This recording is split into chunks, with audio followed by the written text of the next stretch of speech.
He was bringing us meat back all the time, so it was pretty clear he was going to get fired from that too, because from stealing meat and stuff, and probably not showing up. So he had a house that was between our house and her mother's house, and she told me that she didn't like his wife, so she didn't want to make it easy for them to move back, or at least when they moved back, so they wouldn't live there so close to our house, because it was like connected to our house. That she told me to dismantle the house. They're his house. So I go and dismantle his entire house.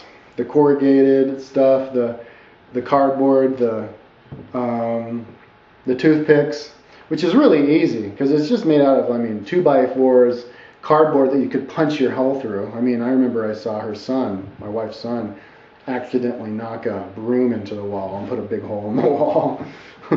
But so it's not that hard. And then I used the materials along with some other materials that were lying around and stuff that I bought to build another room on top of our house, occupying the area that used to be occupied by this car and this big pile of crap. So that was fun. I built my own room. That we ended up using that as our main bedroom. And I built, how it went down, and I even built a drainage pipe that went down and drained out. It was fun. It was like an accomplishment. And I also built, maybe I even invented a deck that was above our house. We had a deck above the house that if you go up and hang out up there, you can see over the trees, over the whole neighborhood. We lived in Recoleta, and see the mountains and everything. But we couldn't put the deck on top of the house because the house was built out of just corrugated iron and toothpicks and cardboard. So, it was too flimsy and there's no way to attach it. So what I did is drilled holes into the wall of this factory that we were right next to and screwed in these things and then screwed them in so it kind of, expanded. And then got these chains that went down to the edge of the deck, so the deck, and then attached, nailed the deck into the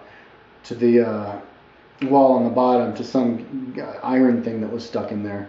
So I basically had this really nice deck that was hanging off of the wall and didn't touch the house at all. It was really cool, man.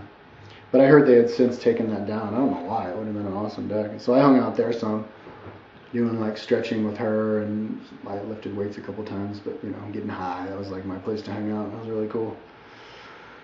But yeah, the house is down there. The construction down there is really flimsy. Her house was built for $1,000 or something.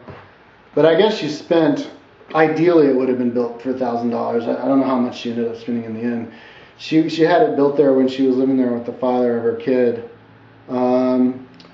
But it was kind of a hassle because she paid the cousin of her sister-in-law, her brother who lives there's wife. But he demanded half the money up front. I guess he said he needed the money to buy the materials, so she paid him, and then he never showed up and just disappeared. So he totally embezzled that money. I think he showed up maybe one day and did one thing and then gave up and went home. So then she paid some other guy who I guess wasn't connected to the family, so she thought she would be able to trust him or something.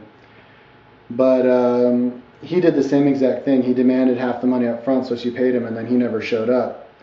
So then she got a third guy to build the house, and he demanded half the money up front. And she's like, "Are you crazy? There's no way I'm going to do that. You build the house, then I pay you, or I pay you along while you build the house." So he's like, okay. So he did that, and she ended up getting her house built.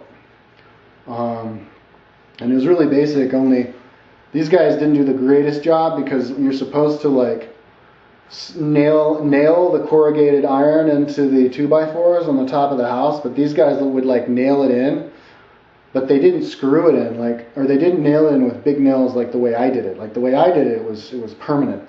They kind of nailed these tiny little holes in, and then when it popped up again, they just threw these big bricks on. And I looked around all the houses around, and all of the corrugated iron and all of the roofs of all these houses in the ghetto we're talking about, all the corrugated iron was basically held in place by these big bricks. He just threw it on and was like, all right, that's good. But it kind of made it difficult because every time there was rain, which was only like once 1 month out of the year, but when it rained, nobody was prepared for it because none of the buildings are made for rain. We'd have all these leaks all over the place and have to put buckets all over the place and like rearrange the corrugated iron and figure out how to like do it right this time. But yeah, the new room I made, it was good. There was no leaking on that one. Yeah, so I used the materials for that middle house, and I built the room in the back and the deck, and I finished building the other house. But I originally built that, I guess, to be an office for us or something. But when her brother came back, sure enough, after a month or two of being gone, I think it was 2 months. His family, they moved into this new building, which was even smaller than the original house they lived on. So it was like him, his wife, and their 2 kids, who were like 8 and 10 or something, living in basically a 1-bedroom house. And the whole house was way smaller than this room. It's maybe half the size of this room, about half the size of this room. So it was basically one room. So there was like 2 baby beds jumped up against each other. No, a bunk bed where the kids would sleep on, and then like 1 foot, and then the bed where he and his wife would sleep on. So, and those kids, they were cool. The young kid, he was actually in commercials all the time, and he probably made more money than the father did. He's this cute little redhead kid, like lots of personality, and he'd hang out with me all the time. He's like my buddy. And but the daughter didn't really talk to me, but like I'd kind of like babysit him because the mother would be working in the would get a job and work in the factory next door whenever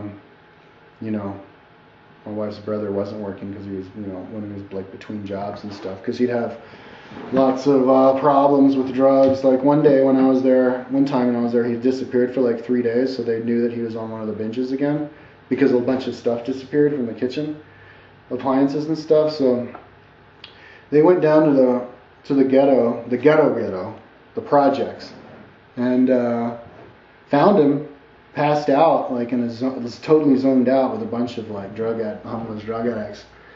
Brought him back to the house, and like I guess he was being melodramatic and tried to hang himself, like with everybody at the house, with like a power cord. But like when he tried to hang himself with the power cord, he forgot to unplug it, and he like electrocuted himself instead. So he was like, I remember him going, "Oh my God, I tried to, but I electrocuted myself instead." But I guess he wouldn't have been successful anyway because he didn't tie it strong enough on like the roof. Yeah, dude, so many accidents there though, man. Like my wife, she had this 3rd-degree burn all down her leg because when she was a kid, she walked into a stove. Because I guess that's how they heated their house, is with these stoves, but it has like a stove that was like glowing red hot. And her brother, the whole half of his face was burnt because he walked into a stove or something. And his hand was burnt. Oh, and her dad's total hand was burnt because he tipped over one of these kerosene lamps that caught on fire and caught like his whole hand on fire. And I actually almost died once too. I went to open up the gate, which I painted black too, I forgot to mention that. But yeah, I grabbed onto this big metal door, which is connected to this big metal tower and this big metal gate where they open and close to let the cars in. Luckily, I was holding onto that because I had a ground on. I was grounded. And then with my other hand, I to pull open the gate, the door to go outside. And with the other hand, I guess to stabilize myself, I touched the house, but I touched the live wire that feeds the whole house with electricity. Only that section of the wire was totally exposed.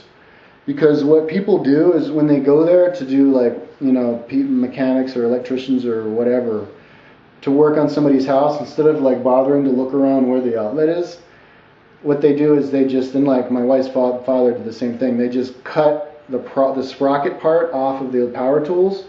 And so they have like the cables just like freely like this, and they cut a big gaping hole out of the live wire that feeds the house, and they wrap their wire around it. They figure that's easier than to get an extension cord and plug it into the wall. So somebody had done that somewhere along the line, only they didn't manage to cover it up with electrical tape. So I put my finger on this thing, luckily at the same time on the door. Maybe if I hadn't been grounded, I would have died. But yeah, I'm just like, and I like let go, and I was like,